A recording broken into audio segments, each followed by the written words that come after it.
Okay, it's recording right now.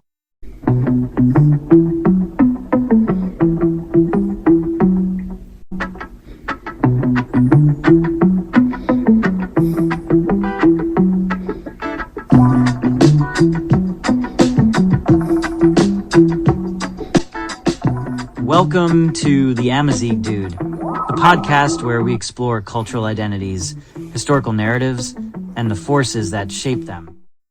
Okay, it's recording right now. How do we start this podcast? Hey guys, this is our first time doing a podcast. Just me and Christy. Hi, how are you? What are you asking? How are you? And should I go straight? So this is like a weird kind of podcast because we're basically driving. We're in the car. So yeah, this is kind of like a strange concept of a podcast. We're basically just riding around. We're actually going hiking, and so hopefully the audio quality is gonna be good. If it's not, this is never gonna be released. And but anyway, so what is this podcast about? It's really just random. We're talking, Christian and I usually kind of sometimes drive around and we talk about all sorts of things. And Christian had this amazing idea. She's like, why don't we make, no, actually, she asked me to have a podcast, but of course she didn't want to be included in it. I asked you that. Yeah, you said it was a good idea that the things that we talk about, or if I could find somebody. But because I cannot find people who are intellectual, but not available, not even like people that know stuff. I feel like a lot of people I know don't know much. I guess I hope I'm not like saying this bad this bad stuff about people. But anyway, so what do we usually talk about the Amazigh stuff, ethics, religion, life in general. We are avid listeners of different podcasts, and anyways, I always talk about the Amazigh people, Amazigh cultural identity, because I feel like this is not really just related to the Amazigh people, but like culture, identity, perceptions that people have about I don't know, different cultures, different ideologies and things like that. So I'm gonna give Chrissy a chance to say something. Maybe along the way we're gonna have an idea or something that we're gonna discuss. But anyway, before you met me, you didn't really know much about the Amazigh people. All you knew about Morocco was that Morocco was an Arab country. No, I did. They didn't specifically call them Arabs either, just Moroccans. It was just Moroccans. It wasn't like Arabs against Amazigh. I didn't know any difference between Moroccans. But Morocco was presented to you as an Arab country. No, it wasn't. Really? No. I'm surprised, but definitely an Islamic Muslim country. Yes, Islamic Muslim country. Sometimes I may sound like a broken record, and I have a lot of YouTube videos because I tend to people it may sound like I talk about the same stuff, but really it's the Amazigh topic is just like present in my life, my work, just everything I do. I'm not like what do you call it, fanatic. I'm not like one of those nationalists, ideologically brainwashed, because the line between defending a culture and identity and being an ethnocentrist is very fine. And unfortunately, a lot of Amazigh people are like that. So I feel like a lot of Amazigh people are becoming what they hate in response to the Arab ideology, Arabization, Islamization, things like these. And I feel like a lot of Amazigh people are good-hearted Amazigh people end up becoming ethnocentrists and seeing statements like the Amazigh were the first people to do this and this. The Amazigh were the first people to, I don't know, things like that. That's probably the reason I stopped making videos, because I felt like I was like, gosh, everything Amazigh this, Amazigh that. I mean, I'm obsessing about it.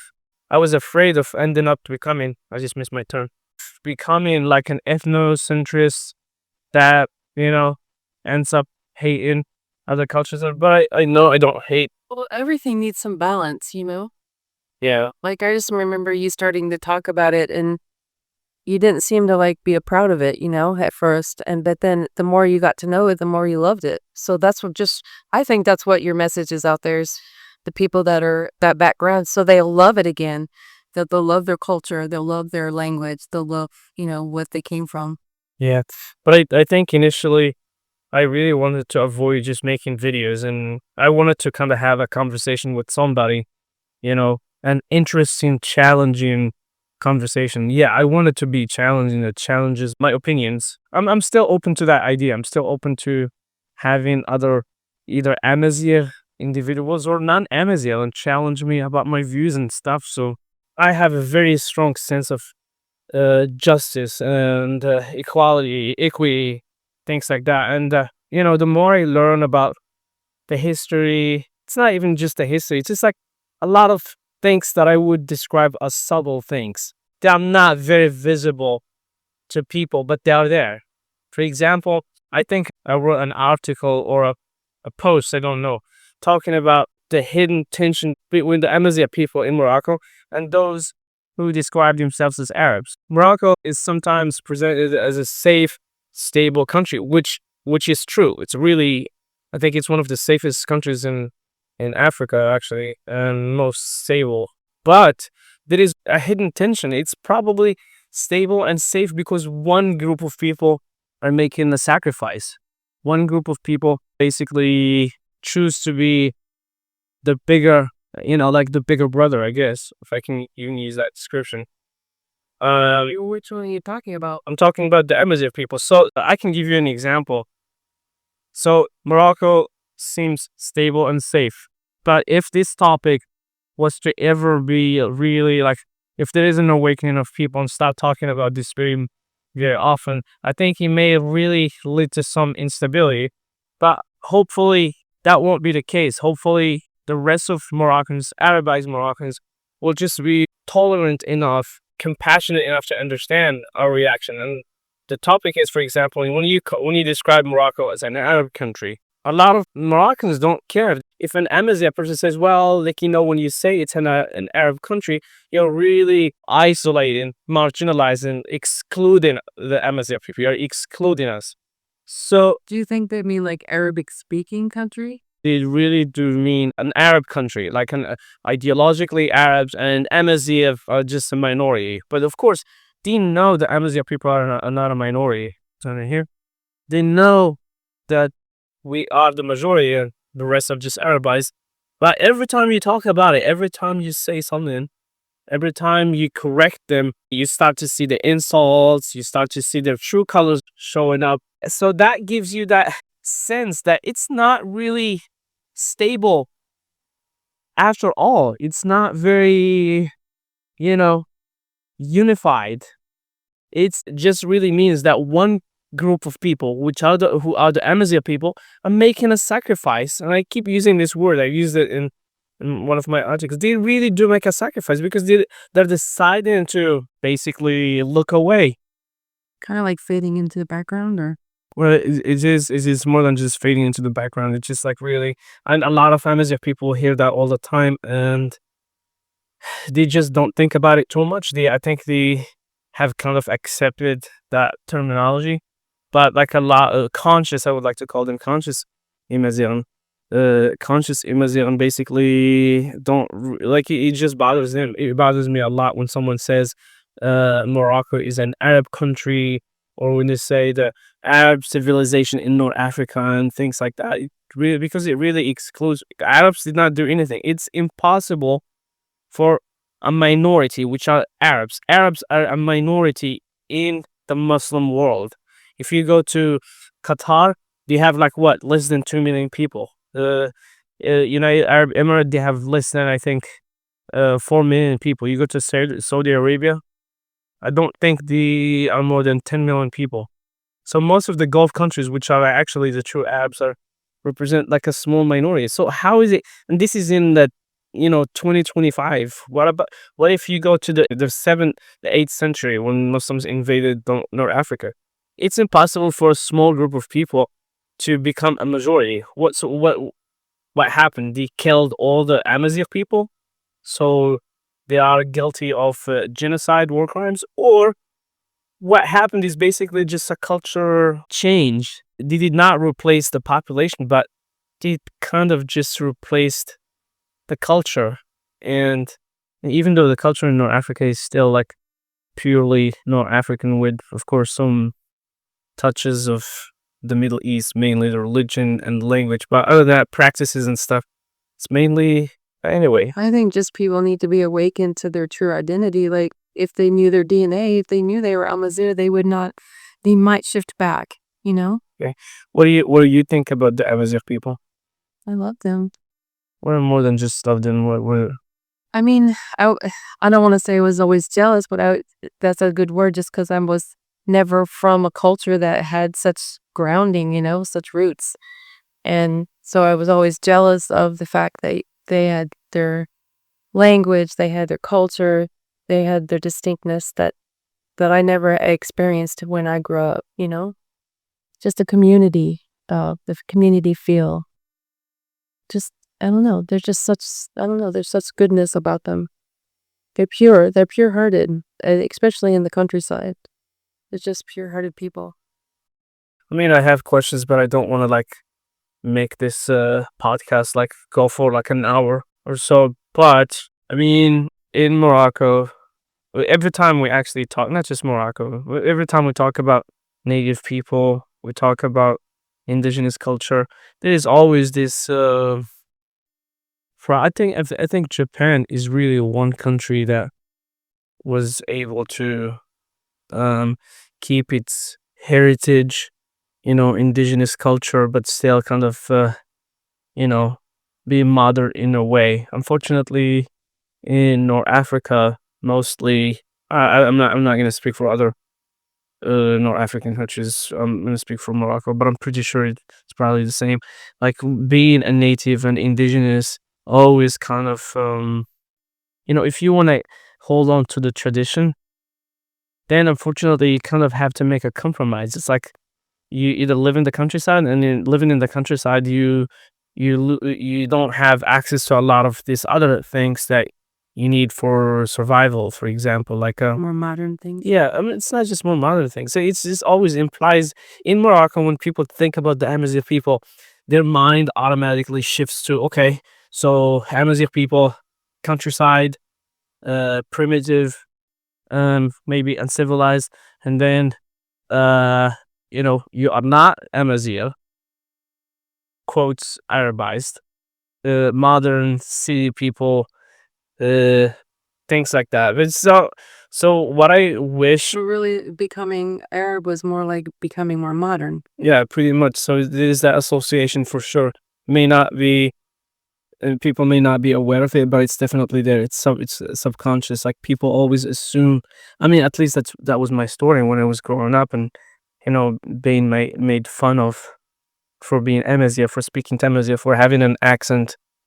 So really, there should be a shift to learn how to be modern as an Amazigh instead of Yeah. shifting to be an Arab. But but not at the expense of the heritage and culture and the things that actually make Amazigh people in Morocco Amazigh, because language is just a part of the identity. A lot of people are unfortunately, losing their linguistic skill of speaking Tamazight.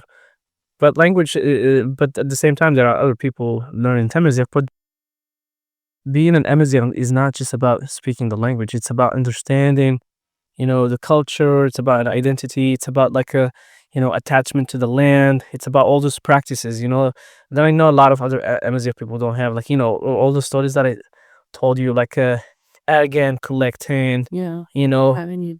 like that land, like working on the land, things like that. Those are all things that I don't know, I don't want those to go away. I want those things to kind of continue to be a part of our culture. So like if you one thing, like if you notice in the United States, sometimes when we talk about Native Americans, be the Spokane tribe, Navajo, Cherokee, whatever, like they don't look and they don't act the same way. It's kind of the lost. Maybe what some of them keep is the rituals, but like they really have lost the essence of being Native American. Maybe even the religious part of it. So most, yeah, I think most of them are either Christians or you know, but yeah, I don't want more the Amazigh people to lose that part of. But I understand, like identity. evolves, changes, cultures, even languages evolve. They're not gonna be the same. Like Tamazight, the way it sounded like 150 years ago, it's absolutely not the same today. Feel like I talked a lot. Okay. But what do you have any questions?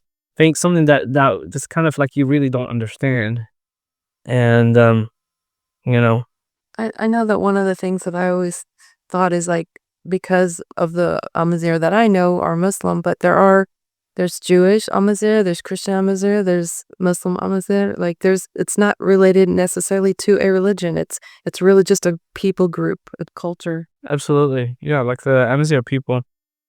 They are Amazigh before Islam or Christianity or Judaism. They were animists, pagan, but they have always believed like in a god. Even before Judaism was the first, organized religion that they actually embraced. Um, I say organized religion. But before that, they were just basically pagans, animists, and some of them are actually like monotheists, like because they believed in, just like the Native Americans, in the one true God in the heavens. I think in Morocco we call him Akush. I hope I'm saying it right. But with in Morocco, like until the 60s, we still had a huge, you know, a huge we had a huge number of Amazigh Jews. Now the question whether they were actually Jews that came from the Middle East and adopted the Amazigh language, or whether they are actually just Amazigh who converted to Judaism, is another topic that we're probably going to talk about another day. But yeah, like most of them today are Muslims, and most of them are becoming anti-Islam because of because Arabs and Arabized people have long used Islam to really suppress the Amazigh culture, and which is very sad. Yeah. And so yeah. I just want like being an outsider looking in a wannabe. I just see that, that they just really need to know where their DNA came from, where their roots came from. I think once they realize that they don't even probably have any Arab blood in them, then maybe it'll shift back to their culture and really find out how many, like I'm looking in, seeing all the interesting things about you and about your culture. I just hope that they find that too. I hope so too. I really do hope so too. But anyway, this is an educational podcast. It's just a conversation between me and my dear wife Christy, and hopefully we can educate people, and also gives you a chance to look into our lives and how what kind of person I am, and How we think. how we think and what we talk about. What we, sometimes we're very boring talking about stuff, but mostly she's just responding to what I'm saying. Anyway, A lot of questions. thank you guys for listening. And I know I talked way too much more than Christy, but hopefully this is, uh, you know, the start of like many more podcasts to come. Thank you for listening. Have a wonderful day.